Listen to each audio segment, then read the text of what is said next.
Praise the Lord. നെഹമ്യാവിൻ്റെ പുസ്തകം 13-ാം അധ്യായം അതിൻ്റെ 1 മുതൽ 31 വരെയുള്ളതായ വേദവാക്യങ്ങൾ. അന്നു ജനം കേൾക്കെ മോശയുടെ പുസ്തകം വായിച്ചതിൽ, അമോന്യരും മോവാബ്യരും ദൈവത്തിൻ്റെ സഭയിൽ ഒരു നാളും പ്രവേശിക്കരുത്. അവർ അപ്പവും വെള്ളവും കൊണ്ട് ഇസ്രായേൽ മക്കളെ എതിരേറ്റു വരാതെ അവരെ ശപിക്കേണ്ടതിന് അവർക്ക് വിരോധമായി ബിലയാമിനെ കൂലിക്ക് വിളിച്ചു. എങ്കിലും നമ്മുടെ ദൈവം ആ ശാപത്തെ അനുഗ്രഹമാക്കി എന്ന് എഴുതിയിരിക്കുന്നത് കണ്ട് ആ ന്യായപ്രമാണം കേട്ടപ്പോൾ അവർ സമ്മിശ്ര ജാതികളെയൊക്കെയും ഇസ്രായേലിൽ നിന്ന് വേർപിരിച്ച് അതിനു മുമ്പേ തന്നെ നമ്മുടെ ദൈവത്തിൻ്റെ ആലയത്തിലെ അറകൾക്ക് വിചാരകനായി നിയമിക്കപ്പെട്ടിരുന്ന എല്യാശീബ് പുരോഹിതൻ തോബിയാവിൻ്റെ ബന്ധുവായിരുന്നതിനാൽ അവനൊരു വലിയ അറ ഒരുക്കി കൊടുത്തിരുന്നു.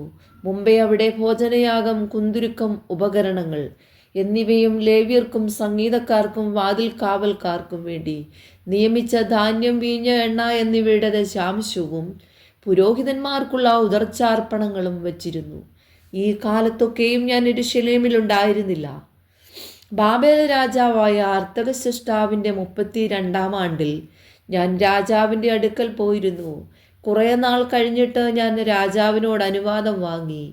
യെരൂശലേമിലേക്ക് വന്ന എല്യാശീബ് തോബിയാവിന് ദൈവാലയത്തിൻ്റെ പ്രാകാരങ്ങളിൽ ഒരു അറ ഒരുക്കി കൊടുത്തതിനാൽ ചെയ്ത ദോഷം ഞാൻ അറിഞ്ഞു. അത് എനിക്ക് അത്യന്തം വ്യസനമായതുകൊണ്ട് ഞാൻ തോബിയാവിൻ്റെ വീട്ടുസാമാനമൊക്കെയും അറയിൽ നിന്ന് പുറത്തെറിഞ്ഞു കളഞ്ഞു. പിന്നെ ഞാൻ കൽപ്പിച്ചിട്ട് അവർ ആ അറകളെ ശുദ്ധീകരിച്ചു.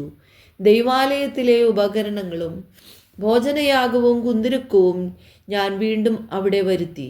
ലേവ്യർക്ക് ഉപജീവനം കൊടുക്കായികയാൽ വേല ചെയ്യുന്ന ലേവ്യരും സംഗീതക്കാരും ഓരോരുത്തൻ താൻ്റെ നിലത്തിലേക്ക് പോയിക്കളഞ്ഞു എന്ന് ഞാൻ അറിഞ്ഞു. പ്രമാണികളെ ശാസിച്ചു. ദൈവാലയത്തെ ഉപേക്ഷിച്ചു കളഞ്ഞത് എന്ത് എന്ന് ചോദിച്ചു.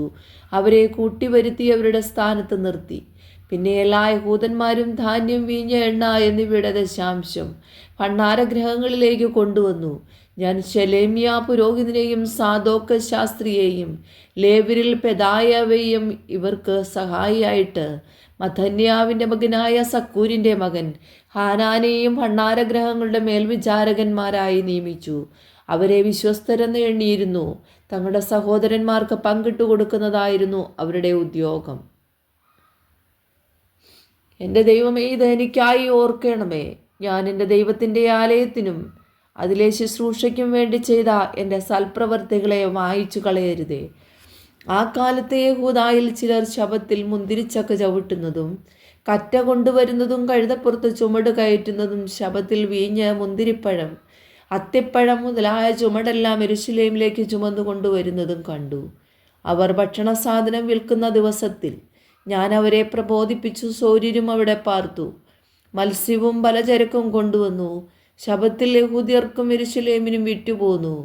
അതുകൊണ്ട് ഞാൻ യഹൂദാ ശ്രേഷ്ഠന്മാരെ ശാസിച്ചു, നിങ്ങൾ ശബത്ത് നാൾ അശുദ്ധമാക്കി ഇങ്ങനെ ദോഷം ചെയ്യുന്നതെന്ത്?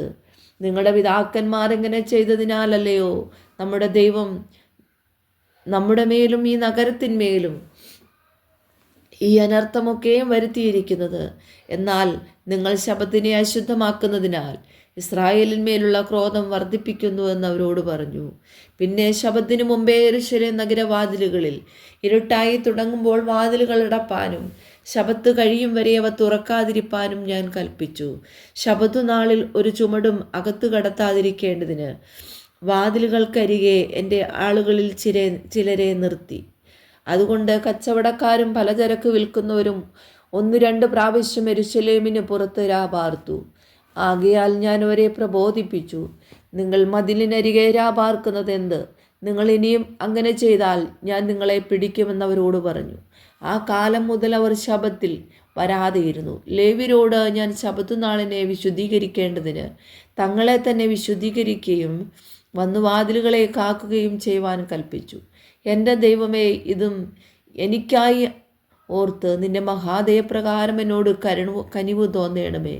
ആ കാലത്ത് ഞാൻ അസ്തോദ്യരും അമോന്യരും മോവാബ്യരുമായ സ്ത്രീകളെ വിവാഹം കഴിച്ച യഹൂദന്മാരെ കണ്ടു. അവരുടെ മക്കൾ പാതി അസ്തോദ്യ ഭാഷ സംസാരിച്ചു. അവർ അതത് ജാതിയുടെ ഭാഷ അല്ലാതെ യഹൂദിയ ഭാഷ സംസാരിപ്പാൻ അറിഞ്ഞില്ല. അവരെ ഞാൻ ശാസിച്ചു ശപിച്ച് അവരിൽ ചിലരെ അടിച്ച് അവരുടെ തലമുടി പറിച്ചു. നിങ്ങളുടെ പുത്രിമാരെ അവരുടെ പുത്രന്മാർക്ക് കൊടുക്കരുത്, അവരുടെ പുത്രിമാരെ നിങ്ങളുടെ പുത്രന്മാർക്ക് നിങ്ങൾക്കോ എടുക്കുകയും അരുത് എന്ന് ആജ്ഞാപിച്ച് അവരെ കൊണ്ട് ദൈവനാമത്തിൽ സത്യം ചെയ്യിച്ചു. ഇസ്രായേൽ രാജാവായ ശലോമോൻ ഇതിനാൽ പാപം ചെയ്തില്ലയോ? അവനെപ്പോലെ ഒരു രാജാവ് അനേക ജാതികളുടെ ഇടയിൽ ഉണ്ടായിരുന്നില്ല. അവൻ തൻ്റെ ദൈവത്തിന് പ്രിയനായിരുന്നതിനാൽ ദൈവം അവനെ എല്ലാ ഇസ്രായേലിനും രാജാവാക്കി. എങ്കിലും അവനെയും അന്യജാതിക്കാരത്തികളായ ഭാര്യമാർ വശീകരിച്ചു പാപം ചെയ്യിച്ചുവല്ലോ. നിങ്ങൾ അന്യജാതിക്കാരത്തികളെ വിവാഹം കഴിക്കുന്നതിനാൽ നമ്മുടെ ദൈവത്തോട് ദ്രോഹിക്കേണ്ടതിന് ഈ വലിയ ദോഷമൊക്കെയും ചെയ്യുവാൻ തക്കവണ്ണം ഞങ്ങൾ നിങ്ങളെ സമ്മതിപ്പിക്കുമോ എന്ന് പറഞ്ഞു. യോയാദയുടെ പുത്രന്മാരിൽ മഹാപുരോഹിതനായ എലിയാശീബിൻ്റെ മകൻ ഹോരോന്യനായ സൻബല്ലത്തിൻ്റെ മരുമകനായിരുന്നു. അതുകൊണ്ട് ഞാൻ അവനെ എൻ്റെ അടുക്കൽ നിന്ന് ഓടിച്ചു കളഞ്ഞു. എൻ്റെ ദൈവമേ, അവർ പൗരോഹിത്യത്തെയും പൗരോഹിത്യത്തിൻ്റെ ലേവ്യരുടെയും നിയമത്തെയും മലിനമാക്കിയിരിക്കുന്നത് അവർക്ക് കണക്കിടണമേ. ഇങ്ങനെ ഞാൻ അന്യമായതൊക്കെയും നീക്കി അവരെ ശുദ്ധീകരിക്കുകയും പുരോഹിതന്മാർക്കും ലേവ്യർക്കും ഓരോരുത്തന് താൻ്റെ വേലയിൽ ശുശ്രൂഷാക്രമവും നിശ്ചിത സമയങ്ങൾക്ക് വിറകു വഴിപാടും ആദ്യഫലവും നിയമിക്കുകയും ചെയ്തു. എൻ്റെ ദൈവമേ, ഇത് എനിക്ക് നന്മയ്ക്കായിട്ട് ഓർക്കണമേ. ഈ വചനങ്ങളാൽ ദൈവം എല്ലാവരെയും ധാരാളമായിട്ട് അനുഗ്രഹിക്കട്ടെ.